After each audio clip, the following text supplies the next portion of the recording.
Budget শুধু সংখ্যা নয়, এটি জনগণের অধিকার। আর অল্প কিছুদিনের মধ্যে অন্তর্বর্তীকালীন সরকার অর্থাৎ ইউনূস সরকার 2025-26 অর্থ বছরের বাজেট পেশ করবে। আর এই বাজেট সংক্রান্ত বিষয়ে চারটি শুনানি দিবসের বাদে মানুষ কে কি ভাবছে, চলুন তা দেখে আসি। বাংলাদেশে প্রায় 3 কোটিরও বেশি যুবক যুবতী রয়েছে।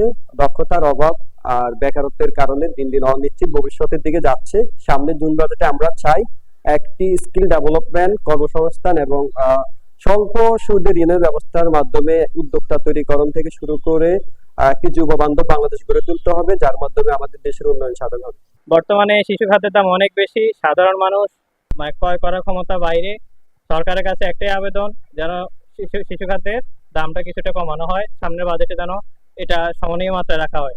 অন্তর্বর্তী সরকার জনাব ডক্টর মোহাম্মদ ইউনূস স্যারের প্রতি আমার উদাত্ত আহ্বান থাকবে, ইন্স্যুরেন্স ইন্ডাস্ট্রিটাকে ডেভেলপ করা দরকার, পাশাপাশি ইন্স্যুরেন্সটাকে বাধ্যতামূলক করা দরকার। স্বাস্থ্য বীমাটা যদি বাধ্যতামূলক হয় তাহলে এদেশের 18 কোটি জনগণ স্বাস্থ্যসেবা নিতে পারবে। প্রত্যেক বছর আমাদের দেশে স্বাস্থ্যসেবা নিতে গিয়ে 17% মানুষ দারিদ্র্য সীমার নিচে চলে আসে।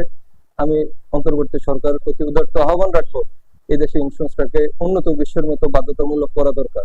আগামী বাজেটে যেন এগুলা রড সিমেন্ট সিট গুলা পণ্যের দামগুলা যেন কমায় দেওয়া হোক।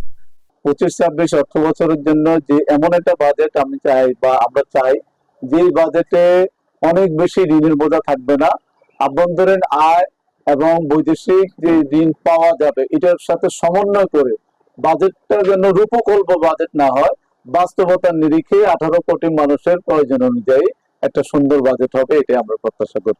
আসলে সরকার স্বাস্থ্য খাতে যদি ভালোভাবে নজর দিত তাহলে হয়তোবা জনগণের একটু সেবা পাইতো। এই যে যেমন আপনার এই যে আমরা যে রিয়েজেন্ট গুলা কিনতে হয়, এগুলা অনেক দাম দিয়ে কিনতে হয়। এগুলা যদি মূল্যটা যদি আর একটু সাশ্রয় আমরা পাইতাম তাহলে যারা পাবলিক রোগী তারা অনেক সাশ্রয় হইত, তারা অনেক কম খরচে মানে টেস্টগুলো করতে পারতো।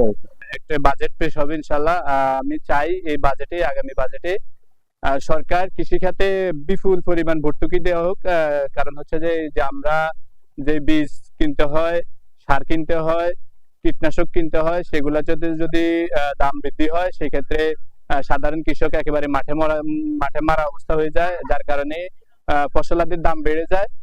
যদি সরকার অতিরিক্ত ভর্তুকি দিয়ে আমাদের হাত পর্যন্ত সার, বীজ, কীটনাশক এগুলো পৌঁছায়, সেই ক্ষেত্রে আমরা চারা উৎপাদন করে আমরা সরকারকে এটার একটা ফিডব্যাক দিতে পারবো যে একদম স্বল্প মূল্যে মানুষের কাছে আমরা সবজি বিক্রি করতে পারবো, যার কারণে মানুষ যে অর্গানিক যে সবজি এগুলা মানুষ খুব সহজেই ক্রয় করতে পারবে। বন্যার কারণে আমরা ক্ষতিগ্রস্ত সবাই। এই পরিপ্রেক্ষিতে আমাদের ক্ষুদ্র ঋণ বা সহজ শর্ত ঋণ সুদমুক্ত এই ধরনের একটা সুবিধা করে দিতে পারে সরকারে, তাহলে অনেক উপকৃত হবে। নতুন বাজেটে আমরা সরকারের কাছে যেটা প্রত্যাশা করি সেটা হচ্ছে যে শিশু খাদ্যের উপরে যাতে করে ভর্তুকি কমানো হয়, বা যে সরকারের যে ব্যাট ট্যাক্স আছে সেটা যাতে কমানো হয়। ঊর্ধ্বগতি তার মধ্যে সবচাইতে আমাদের সহনীয় পর্যায়ের বাইরে সেটা হচ্ছে ভোজ্য তেল অর্থাৎ সয়াবিন তেল, যেটা প্রতি লিটারে 14 থেকে 15 টাকা বাড়তি। তার মধ্যে আরেকটা হচ্ছে যে পেঁয়াজ আমাদের দেশে ভরপুর যে মৌসুম, এই মৌসুমের মধ্যে আমরা এখন পাইকারি পেঁয়াজটা কিনতে হচ্ছে আপনার 55 থেকে 56 টাকা, কিন্তু আসলে এটা আরও কম হওয়ার প্রয়োজন ছিল, যেহেতু আমাদের ভরপুর। এটি আমাদের জন্য একটি জনবান্ধব এবং বাস্তবমুখী হওয়া উচিত। অনেকগুলো বিষয় আছে এই বাজেটে, তার ভিতরে উল্লেখযোগ্য যদি আমি বলি, আমাদের বেকারত্ব সমস্যাটা দূরীকরণ করতে হবে এবং আমাদের শিক্ষা খাতে এবং চিকিৎসা খাতে আরও বরাদ্দ বের করতে হবে।